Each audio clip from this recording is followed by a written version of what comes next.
As you know, the Meat Eater Live Tour is on April 23rd through May 5th. Chances are in a town near you. What you may not know is you can win tickets to each of these events just by going to a backcountry hunters and anglers pint night.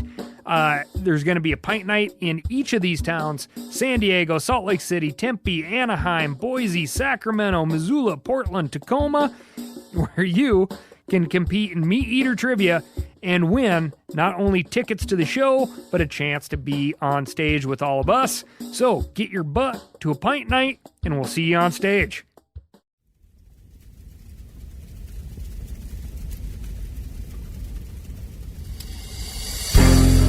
As a guide and hunter, I've spent thousands of days in the field. This show is about translating my hard-won experiences into tips and tactics that'll get you closer to your ultimate goal, success in the field. I'm Remy Warren. This is Cutting the Distance.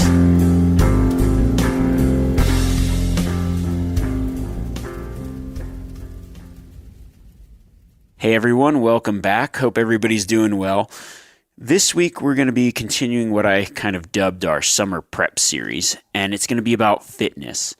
You know, hunting in the mountains is extremely physical, and I've found that over the years, whether it's guiding, hunting myself, whatever, having consistent success and the ability to just go that extra mile really go hand in hand. And with everything that's been going on, you know, the quarantines, the restrictions, there's probably some people out there that are not as ready as they want to be, and I myself am included. So I'm going to be giving you some out-of-the-box and actionable training tips to help you push up the mountain this season. But first, we're going to take a hike up a little place I call Puke Ridge.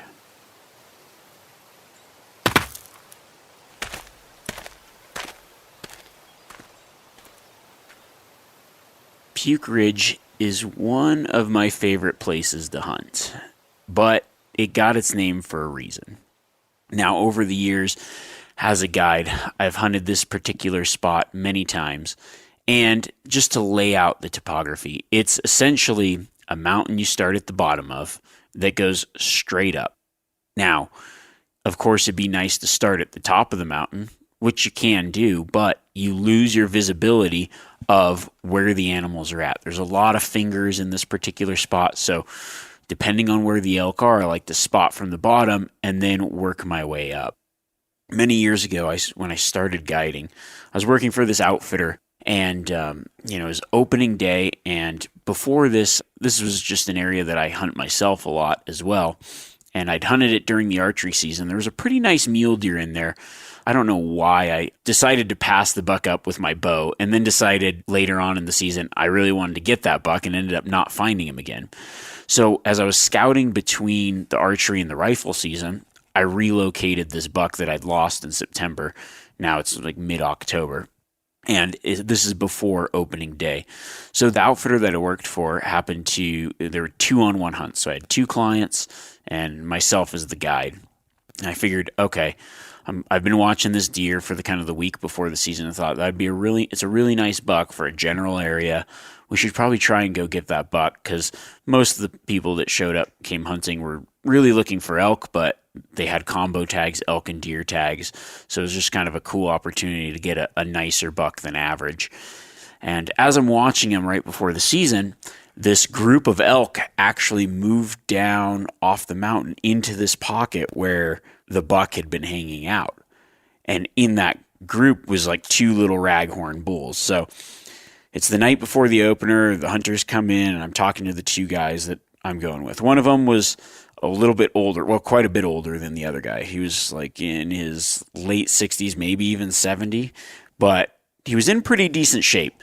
This is his first elk hunt. He'd been kind of like hiking and preparing and doing all this stuff. And then the other guy was like in his mid-30s, but overweight, really hadn't done much.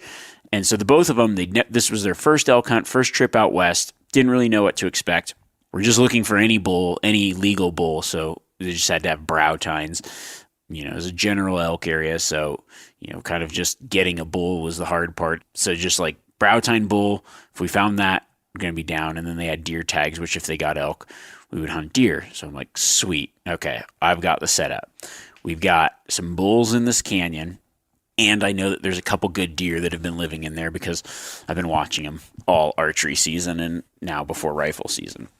So our plan is we're going to start heading up. We're going to get to a glassing spot because I don't know exactly where, the elk are going to be moving in the night. It happened to be a full moon too. So I figured the elk aren't going to be where I last saw them. The deer probably won't be where I last saw them. So we're just going to get into a glassing position at first light, figure out where they are, and then try to get close. We get in, and also like opening day, there's a lot of other hunters around. So it's just kind of one of those things. You got to spot them and make your move fast before they get really blown out of there or spooked. So we're sitting there before daylight. Just as it starts to get light, I glass around where I think they might be. Sure enough, I spot that group of elk. There's maybe 15, 20 cows and a couple bulls in there. And they're moving up the mountain. So these elk tend to just be down lower in the morning, feed down in the evening, and then they feed back up in the morning. The trouble is I know that we're going to have to be chasing them because once they get into this timber patch at the top, it's really hard to get on them. They bed up in there, and with other people moving around, they're probably just going to get deeper into the timber. And so it's just like this first in the morning, we got to get on these elk. And I explained this to them ahead of time. They're like, yeah, okay, cool. So I spot the elk moving up. I mean, it's just in the dark almost, and I can see them moving up one of the guts, and I know exactly where they're going. So I'm like, all right, guys, we got to go up this ridge and try to cut these elk off. They're just going to keep moving until they get to the top. But I wasn't sure, there's a couple different ways they could go. So once I saw the direction they're going, I'm like, all right, we just got to keep going. So we start hiking. And I'm like, this is going to be a matter of timing. If we can get there in time, we will probably get both those elk. Otherwise, we might not get any. So we start going up the mountain, and the older guy is keeping up pretty good. And I just tell him, look, I'm going to put us at a pace that I know we can get there in time, and just try to keep up if you can. I know it's going to be tough, but this is going to be our chance. So we're cruising up there. The older guy, I mean, he's obviously I'm keeping a pace far enough forward where I can just keep pushing him a little bit because I know how long it's going to take to get up there. And we're pushing. And then the other guy, I would say quite a bit out of shape, started falling behind. He was giving it his all. He could see those elk now and was like, all right, we just got to get up to that ridge. They started feeding, and we just got to get up there where we can get into position for a shot. And he's falling behind. I look back, and he looks like he's hurting. I'm like, all right. So I tell the other guy, I'm like, hey, just keep on this course. I'm going to go check with the other dude and make sure he's alive, make sure he's okay, and I'll catch up. Just keep working toward that rock up at the top of the ridge. All right. I was like, just, keep going, keep a nice, easy pace, and just keep moving. Okay. I go back, and as I get back to the other guy, I mean, he is hunched over, just calling dinosaurs, just puking like crazy. I mean, he had exerted himself to a point where he is now just throwing up and not in good position. And I come down, he just looks like this is not for me. He's like, why don't you two go up there and try to, get those elk? And I'm like, okay. He's like, I'll just keep, I was like, all right, normally I don't like to leave somebody, but this is going to happen if we can get up there. So I tell him, look, take your time, get up to that rock, however long it takes you. We'll meet you back there at some point. He's like, perfect. Sounds good. So I catch up to the other guy. We get up to the ridge. Sure enough, the elk are feeding in this little basin right before the timber patch. He lines up a shot. Boom. Shoots a bull. I'm like, sweet. So we go over. We tag the elk. I'm like, I'm going to go check on the other guy. Go over the ridge, but I take a little bit different route down to where I can glass and see if I can find him. And as I'm going on the opposite ridge of where we were, I look down, and sure enough, there's that good mule deer buck. So I go back to the guy that just shot the elk, and I'm like, hey man, let's get over here. That buck is just right below this other ridge. We get over there, sneak over, and the buck is now just bedded in this little bit of a burn area. So we get into position right across the canyon. Buck's bedded there, 200 yards, takes the shot. Boom. He just filled both his elk and his deer tag. Meanwhile, the guy that wasn't in very good shape is struggling up the hill, and at this point had heard the shot. I think he now got to the rock where we were going to meet.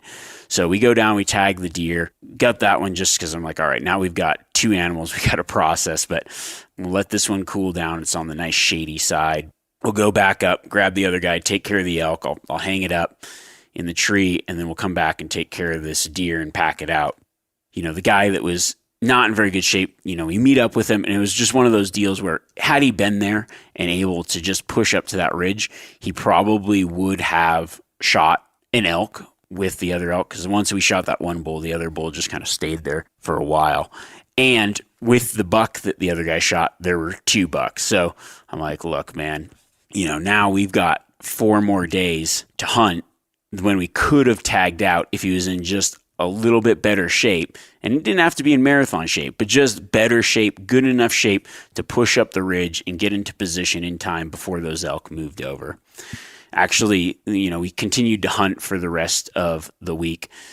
And after that first day, he really had an eye-opening awakening of like, man, this is pretty tough stuff. But he got his head around it, and we ended up finding a small 5-point bull on the last evening of the last day, got into position, and he took a shot. I actually think he missed the first shot, and then the elk just ran into the timber. But that really opened his eyes to, wow, this is very difficult. And he was like, man, I'm really sorry I was in bad shape. I wasn't prepared for this. He's like, I promise I'm going to come back. I'm going to get an elk, and I'm going to be in better shape. The second year he came back, he's like, man, that first trip really changed his life. He lost like 90 pounds. He was in a lot better shape. He knew what to expect. The first day, he's like, are we going up Puke Ridge again? I was like, yeah, we're going up Puke Ridge again. I actually can't remember if he puked that second year or not. But either way, maybe I was pushing him too hard. Either way, he ended up getting an elk on like the second day of the trip and a mule deer on the 4th day. And just had an overall way better experience because he was in better shape to enjoy what was going on as well as push himself to be successful.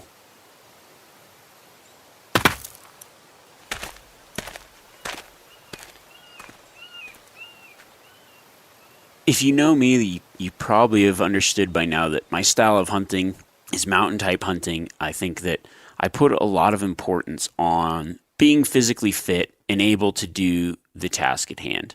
Now, I will preface this that I am definitely not a personal trainer of any sort. Like the things that I'm going to talk about this week are just things that I do, things that I've found, and it's very just specific to hunting in the mountains. Everybody's at a different place, and my goal here is just wherever you're at, whether you're somebody that's in extremely good shape or somebody that's like, hey, I'm going to go on my first Western hunt. I don't know what to expect, and I haven't worked out in 20 years. I just want to make you a little bit better, because the difference between being prepared and being unprepared, that ability to say, oh, I see an elk over there, and going, oh, that's too far, or saying like, yeah, I'm going to go over there and get it. And if you don't get it, getting up the next day and being able to do the same thing.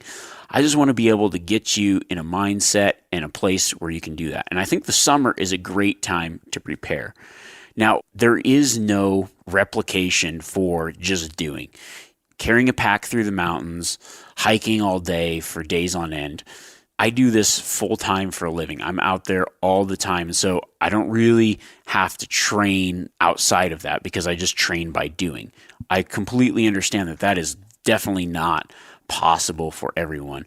So what I've done is thought of things that I do or have done on years that I'm not out there as much, as well as things that I've recommended to people that come on hunts with me that maybe are coming from somewhere that don't have mountains and other stuff. So I want this to be something that can pertain to your lives wherever you're at, and try to build up mountain strength and mountain endurance from home before you come out here or before you start your hunt this season. And that can really be done during the summer. Now, I've talked a lot about this in the Q&As, but I really wanted to form just like some actionable plans and maybe some things that I just think are important for Western style hunting. There's a lot of things that are a little bit different, so I just want to key in on those things.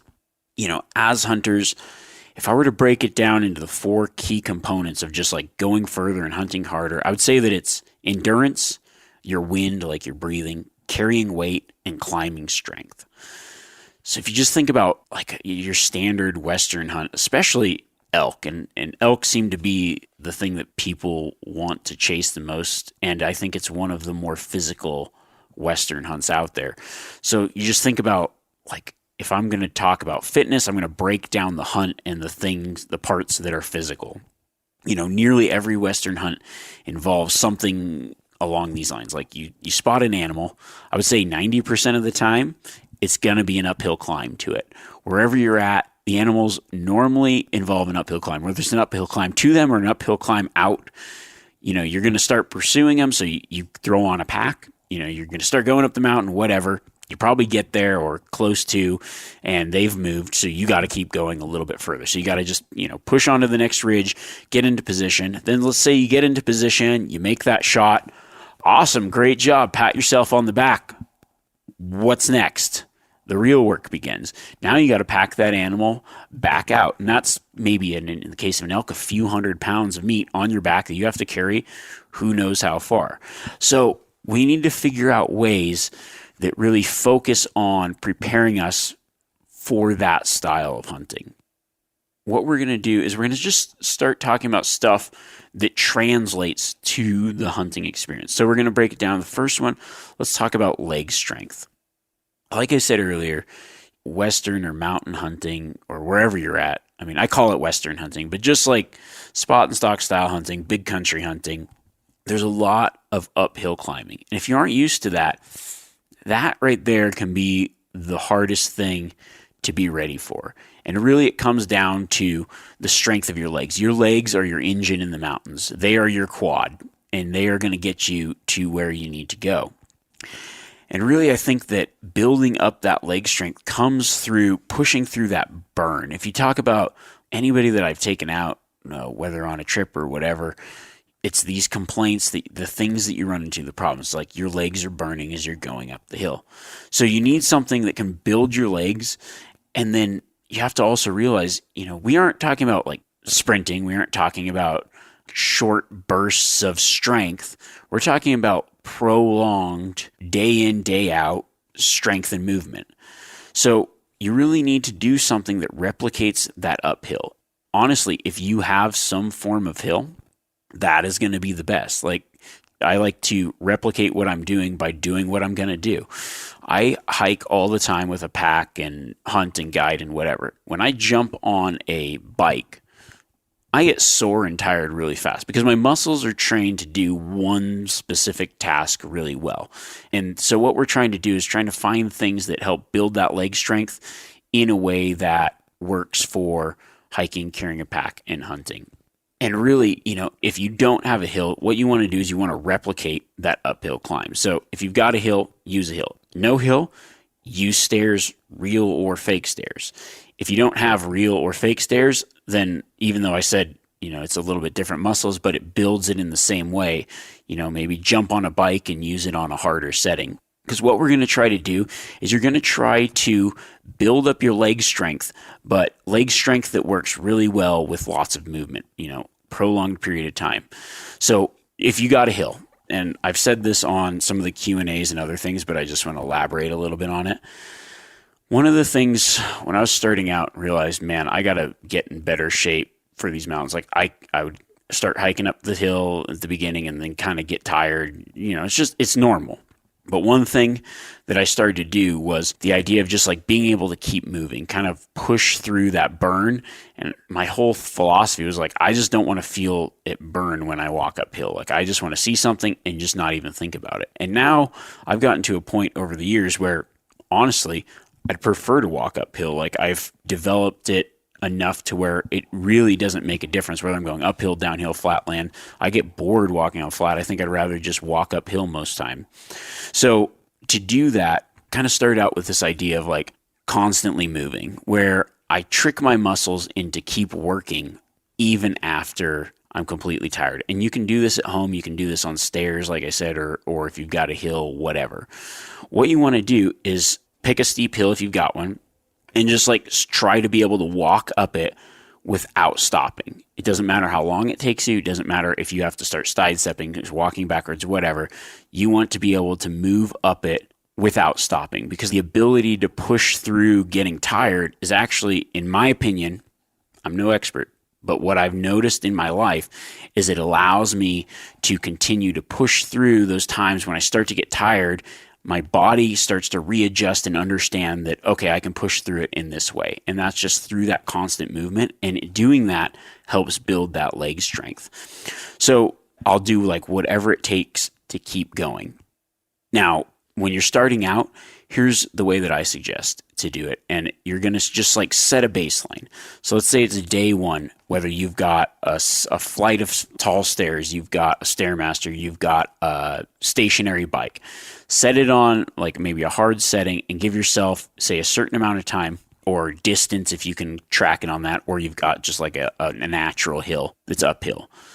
It should be something that you could not do without stopping. So whatever that is. So like if you just crush it the first time, you have to find that balance of where it's going to push you a little bit.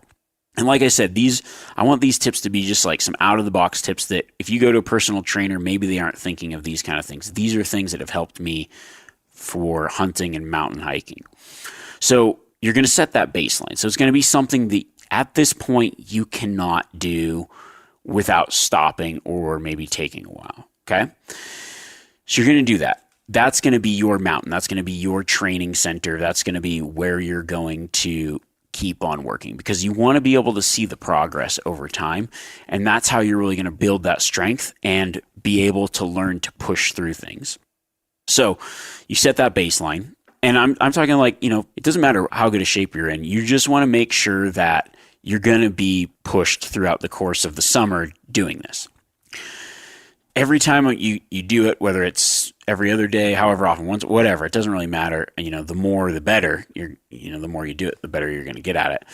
But you're just going to also record that and track your progress. So you're going to go and you're just going to see how long it takes you to do it. If you have to stop, great. If you have to take a break, great. But just keep going until you get to the top of whatever it is. Then you're going to keep doing it and record that progress. There's going to come a point where you're like, okay, it's difficult, but you've pretty much like got it to a place where you're going to start trying to make it without stopping. And that might mean you are going at a snail's pace in that point where you need to slow down, but your goal is going to be to make it up the thing that you couldn't go up without stopping, to like constantly keep moving without stopping. Even if it's the slowest step, and I've talked about this before, but it's like where I'm just like, I know I can't keep going, but I almost like I turn around and start walking backwards because the muscles used to go forwards are no longer walking, or I like sidestep real slow, or I'm just like, just whatever it takes, keep moving to the top. And at some point you're going to be able to do that. And then that's where now you're going to record this and say like, when I do record things, I'm like, all right, here's how long it took me. Here's how I felt. I was breathing super heavy. It was super hard. I had to do this to get up at this point. My legs started to burn, and like really start to record that, because the cool part is you're going to be able to see that progress over time. Then, you're going to get to a point where you're just like, one day you're just going to be like, okay, I can get up it without moving. And then you're going to kind of work on making that time a little bit better. And by the end of the summer, you're going to have built that leg strength, and you have kind of taught your legs like how to start pushing through things. And what that's going to help with is your recovery times, the ability to, when you see an animal need to get somewhere, that's the times that you're going to have to push through that. And it's as much training and building your leg strength as training your mind and your body to say, hey, this is what it feels like when I'm tired, but I know that I can get over that hump. I can get past that.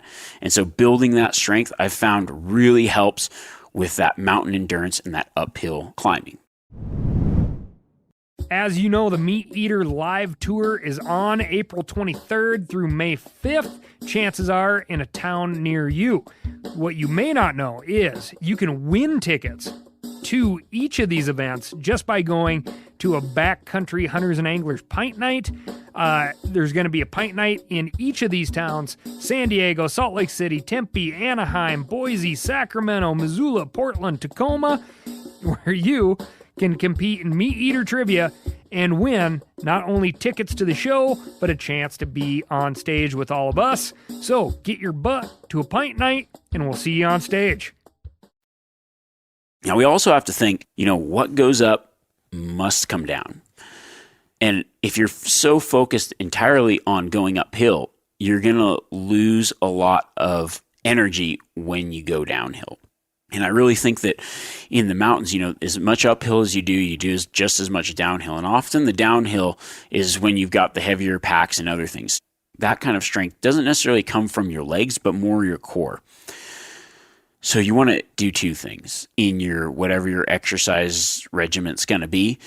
Add in abdominal exercises. I do like a little circuit of laying down sit-ups in different forms, like try to get all abs. So I'll do like leg lifts or like lay on my back, hold my legs up, then do, 50 sit-ups on one side, 50 crunches, side crunches, left and right, turn over on my stomach and lift my torso. So I try to get like all the areas of my abdominal area to strengthen.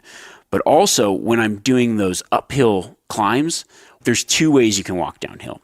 You can just bumble downhill and let gravity take you. That tends to be very hard on your joints and very dangerous when you have a lot of weight. And if you don't practice like controlling your descent, when it actually comes to hunting time, you're going to get used to just walking like that. Your body's going to hurt. Your knees are going to hurt. You're going to complain about that. After I do my uphill, I'm now like controlling my descent, isolating my core, trying to stabilize my body and really use my muscles and legs as shock absorbers as I walk. It's almost like my knees are bent and I'm using my muscles downhill as much as I am uphill. And getting used to controlling your muscles as you go downhill is going to help build that endurance as well. So you aren't trying to take it easy on the downhill, but you're building that strength in the muscles for balance and downhill walking. So when you throw that heavy pack on, when you're in the mountains all day, you've got the leg strength for the uphill, but then you've got that core strength and stability for the downhill. Now we're going to talk about endurance. So I just like picking exercises that promote endurance. For me, if I could hike all day, on weekends or whatever, that's the one that I'm going to pick. But obviously that may not fit into all kinds of schedules. So any kind of repetitive long hold to get your muscles to be able to work for longer periods of time. For more home gym type stuff, I pick things like jogging, cycling, just anything where you're constantly working. Like I said, this is trying to get you fit and mountain fit for a specific task. And that specific task is just being able to move for long periods of time. So anything like holding a chair squat, lots of lunges, lightweight, but just a lot of repetitions over a longer period of time. Building your leg strength is great. With heavier weights, I don't do a lot of weight training type stuff, only because one, it just bores me. Two, it's just not my thing. And three, I just find that I want to keep that repetition of long repetition. So when I'm out there hiking, I don't get tired. And that's just what I'm looking for. So if I'm thinking of some kind of exercise, I go with the 3 R's. It's repetition, repetition, repetition. That's really what it comes down to. Hunting is hiking all day at hiking speed. But in that hiking speed, you're throwing in mountains, you're throwing in a lot of deadfall and things you got to step up and over and all this. So you're constantly working, you're constantly moving, and you want something at home that kind of complements that. And doing something like a little bit each day is really good. And then if you have time on the weekends, do something a little bit longer that's going to help build that endurance, whether it's a slow, like jog for an hour, a weekend hike, maybe go do some shed antler hunting or something that's very like throw on that pack, go in the mountains or the woods or whatever, and do that hiking and do those movements in an activity that's going to keep you occupied that very well mimics what you've been training during the weekdays for. Now we're going to move on to one thing that I think a lot of people forget about. They might be prepared, they're working out, they're doing all this stuff. Then they get into the mountains or on their hunt, they throw their backpack on, they start walking and they go, this pack sucks. It's because they aren't prepared to carry weight. Even before the pack out, wearing a backpack and having some weight in it is really something that you need to be training for. And honestly, I suggest doing it with the backpack that you're going to be hunting with. You also have to think about the other forms of weight that you're carrying on your body. A lot of people train, they jog, they do all their stuff, and then when they go out hunting, they throw on their hunting boots, which are a couple pounds a piece, and they throw on their pack, and they're immediately gassed and feel unprepared. And mentally, they're like, man, I worked out a lot, and then they get in on the hunt, and they realize like that extra bit of weight slows them down, and mentally it kind of beats you down. So I suggest, adding into your training something that incorporates that pack weight as well as that boot weight. Obviously, you need to break those boots in. So if you can wear your boots on some of this stuff, great. If you're doing stairs, put those boots on, put your pack on, and get used to wearing that and wearing that weight. Or if you're just doing a jog, maybe it's your normal jog. It might sound super 80s, whatever, some ankle weights or some kind of weight on your feet so you still got that comfort of the shoe, but your legs are used to lifting a little bit more weight. So when you go out into the field, it's not a surprise. Your body's like, yep, I'm used to lifting a little bit more weight down there. Great. One thing that I've found, one thing that I do a lot is I just start carrying a weighted pack around on all my hikes or all my stuff. I found like I use those 40-pound Morton salt bags. They just fit in like my pack real well. You want to prevent injury and other things, but having like a good amount of weight where you're used to it and it's not going to kill your back is good to do. Start out with lighter weight. If this is new for you, just start wearing that pack and maybe put some waters in it that you're going to take, maybe a full 2-liter Nalgene or something like that. It's not a lot of weight, but you just start out at one spot and start working up to something else. Also, I learned this from my dad was, there's guys that are bigger guys that can just kill it in the mountains. You don't have to be the leanest, meanest dude out there to be successful, but you also have to have that attitude and mentality of keep going. And you also have to be able to carry some stuff. And you're just going to make your whole experience more enjoyable when it's easier for you.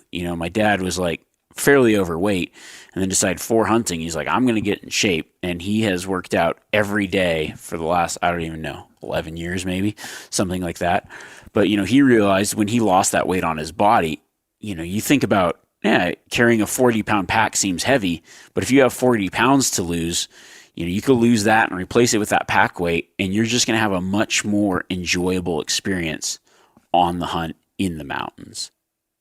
Now, this last one, not many people talk about this, or at least I don't think. And this is something that I think is one of the more important factors when it comes to hunting shape. And I'm going to call it your wind, like just your breathing. If you think about going uphill or whatever, people that hunt with me when I'm guiding, even guys that have been training a long time or whatever, they walk behind and I'll be stopped and they're like, man, you aren't even breathing hard. And the thing is, like the fact of getting winded, yes, I still get winded, but I don't know if other people do this or what, but this is just what I do. I've got a way that I breathe to help control my heart rate and really slow my breathing and use the oxygen that I'm taking in. It's so easy to just start going up the mountain and start breathing hard and heavy. And I do that same thing. And a long time ago, I just decided I'm just going to try to control my breathing. So try to keep my breathing the same. When I'm like hitting that max heart rate, when my heart rate's getting higher, I breathe in slow and breathe out. Breathe in, breathe out. And using my controlled breathing to control my heart rate. And over the years of doing that, I have found that I use my oxygen better than a lot of other people. And it's taken a long time to be able to control my heart rate like that and control my breathing like that. But it's something that I've used in many different places, many different ways of just like using breath holds and controlling my breath to make me use oxygen better. It's like tricking my body to use the oxygen that's available and to slow my heart rate down. And because of that, I have faster recovery time. So when I walk up a steep hill, I can stop for a few seconds, get my breath back under me, and keep going. And it helps me with my endurance and with just going in hard stuff longer. One of the exercises that you can do at home that I really enjoy doing, this is something I do a lot, like if I can't get out and get on the mountain or whatever, especially if I don't have a lot of time, is just practice this recovery, breathing, and heart rate. So it could be like a treadmill or just outside, And what I'll do is I'll do any exercise that I can do to just get that heart rate like maxed out, get that heart rate high. So like jump on the treadmill on the fastest speed that I can run and run it until, maybe it's like 30 seconds or whatever, doing like wind sprints in the yard. So I'm breathing hard, fast, heavy, and then I try to control my breathing during that recovery period. So it's just like deep breath in, hold, slow breath out, and just like keep that controlled breathing. Then I jump back on, do that sprint or whatever, and then have that rest period. So I have like a set workout period where I'm going to bump that heart rate up, and then a set rest period. And during that rest period, I'm working on controlling my breathing. One thing that I also do, I've done this for like spearfishing and other things, but just like practicing breath holds when I'm not working out, breathing in, holding my breath for a little while, breathing out, and then like recuperating. But it's just kind of trained my body to lower my heart rate and utilize those breaths. So while I'm hiking, when I'm feeling out of breath and feeling tired, I can just stop, I can breathe, I can try to slow my heart rate and then keep going. And that plays into hunting really well when those times where you're climbing up the mountain and as soon as I get over this mountain, I need to maybe make a shot. I need to make a good shot. Or I'm getting into that zone where I got to start stalking, but I had to get here fast. So being able to control your heart rate, control your breathing, and slow everything back down and recover really fast is key into that, as well as helping you recover and just keep going further, harder, longer.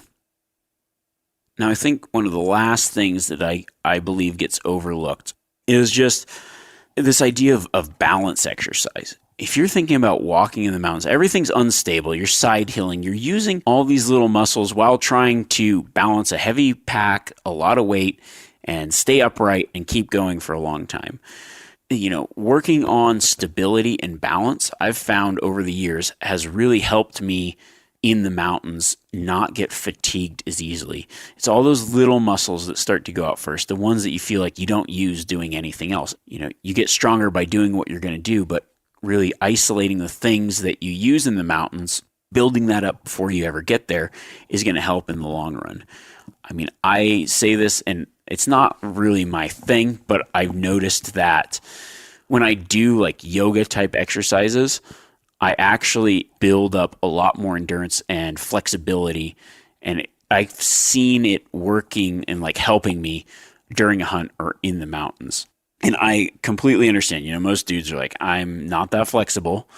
Just from hiking uphill a lot, I never really thought about flexibility and being able to, do exercises that involve balance. So some tips as far as like balance exercise, like if you can do a pistol squat, that's great. Stuff like that.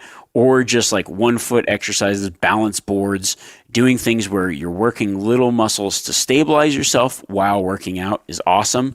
If you want to give it a try, the whole yoga thing works really well. And I constantly say like, I need to do more yoga, personally, and I don't know, maybe you're on the same boat as me, maybe not. There's like stuff about the yoga. I'm like, okay, I don't want to hear about, like visualize this, focus on your intention. I just do it for the workout portion. When they say like, what, focus internally on your intentions. All my intention is like, I am doing this to go shoot a big bull elk in a couple months. But honestly, that is one thing that I've decided I want to do a little bit more of now, especially because I feel like having not been out as much with COVID and everything, I personally need to work on a lot of this stuff myself. So I've been instituting all these things that I'm talking about. Some of this I've took for granted over the years of just because I'm always out guiding and hiking and doing all this, and then having this time where I haven't done it and go out on a hike and I'm like, dang, man, I'm getting winded. My legs are getting tired. And so I'm just reinstating all this stuff. This is all stuff that I'm going to be doing to make me better for this fall season. I have personally some awesome hunts coming up so long as things open up, but I've got a sheep tag in my pocket that starts in August, and it's like I might be hunting that for 20 days. And in a year that I think I feel probably the most out of shape. So I've got some time and I'm going to be really hammering home all these things that I just talked about. So when I get out there on that mountain, that first hunt of the year is always the hardest for me. And especially maybe on this time where I'm not as prepared as I have been in years past, where I haven't had to think about it, this year I'm really thinking about it. So along with you guys, I'm going to be doing this exact same stuff as a person that has always done it just by doing it, just by going out and hunting. Like the best way to stay in hunting shape is hunting. But I am the type of person that needs those motivations, those goals. And like, I'm not a gym guy really. So I like to do the things that build that strength by doing something that keeps my mind active or something that's, fun for me. And that's something to think about. I'm really bad at gyms, but I'm really good at activities. So I pick activities that can also build these strengths as well. Things that I've done in the past. I love rock climbing gyms and other things to help build some of that endurance and leg strength, shed hunting, hiking on the weekends, like really doing activities that are fun and parallel what my goals are for hunting. And then another thing that I found is a really good motivator right now. Actually, this just happens to coincide with this fitness talk because I didn't realize this until I checked my email yesterday and was like, oh man, this started again. The Backcountry Hunters and Anglers has a hike to hunt challenge. This has been something that I've done like every year, and it's been a lot of fun because it gives me motivation to get out there. We kind of have like this little thing between my family, my mom, my dad, my brothers, my wife. We all did it. Like a couple years ago, I was actually in last place of this hike to hunt challenge out of my family. Like I think both my parents did 500 miles over the summer.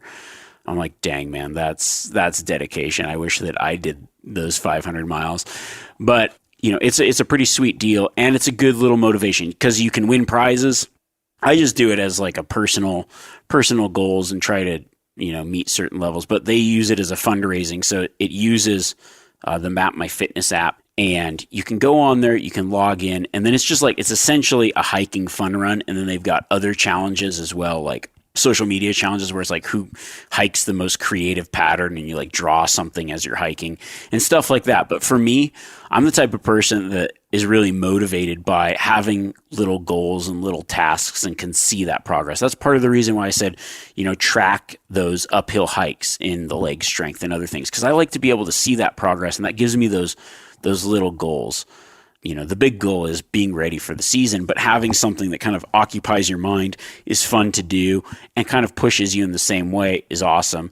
And I think that, I like talking about this one because there's a fundraising aspect to it. You can kind of do like a fun run style thing with it where you like raise money based on the miles that you hike and other stuff. So, if that interests you, I think it's pretty sweet. Something to check out. I Google searched hike to hunt challenge, BHA, that should come up. So stuff like that, thinking about ways to, really get motivated for the hunting season and things that you can do that attack endurance, leg strength, your breathing, and carrying weight while being fun and entertaining and really motivate you. I think that a combination of those things is really going to help you get into that place where when the season rolls around, maybe you've got one hunt, one tag, whatever, you can make the most out of it. I always get questions, people asking like, well, how far is too far? This, that, and the other thing. For me, I like to think of it as like when I go hunting, I don't think about how far I'm going, how far I'm going to have to pack something out. I just like to be in a place where I can just give it my all on every trip. And because of that, have found, I think that in many, many instances, that alone has been my success factor. Back in one of the Christmas, actually New Year's episode, I was talking about fitness, and this is, I think it should be a theme that comes up a lot.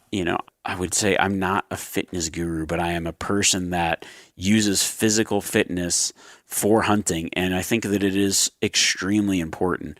When I talked about it back around New Year's, we talked about setting some goals, and I think one of them was like, just plan on hiking or walking or whatever 100 miles before the season. And that's not a lot spread out over time. And if you haven't started that or missed that or whatever, do that over the summer. Build out that plan and really just make something that's actionable and go for it. I truly believe that you're going to have a better experience. It's funny because last week I was taking a guy out hunting that I've hunted with in the past, and over the years he's seen a lot of changes in his physical ability. And he, on this last time we went out, he's like, man, that hike, I actually enjoyed it. Like, he's like, I was looking around, I was enjoying and noticing things as opposed to just in my head struggling, just trying to get through it. And that is one of like the awesome things about being in better shape, wherever you're at, just helping yourself get in better shape. And I think that over the summer, now's the time to prep to make you more successful in the fall.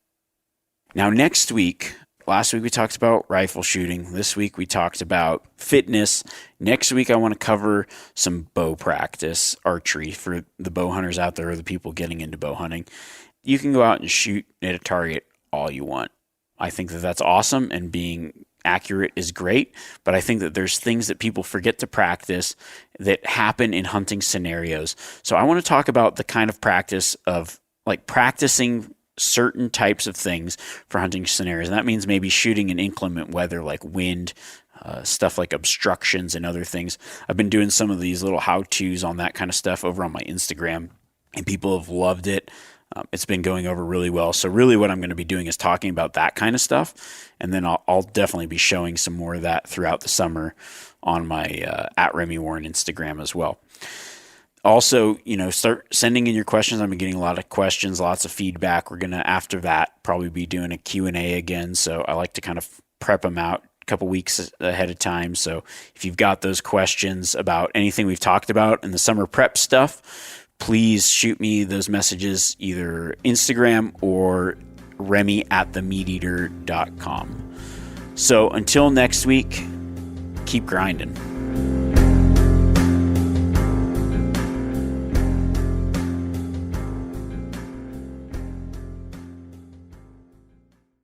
As you know, the Meat Eater live tour is on April 23rd through May 5th. Chances are in a town near you. What you may not know is you can win tickets to each of these events just by going to a backcountry hunters and anglers pint night. There's going to be a pint night in each of these towns: San Diego, Salt Lake City, Tempe, Anaheim, Boise, Sacramento, Missoula, Portland, Tacoma, where you can compete in Meat Eater trivia and win not only tickets to the show, but a chance to be on stage with all of us. So get your butt to a pint night, and we'll see you on stage.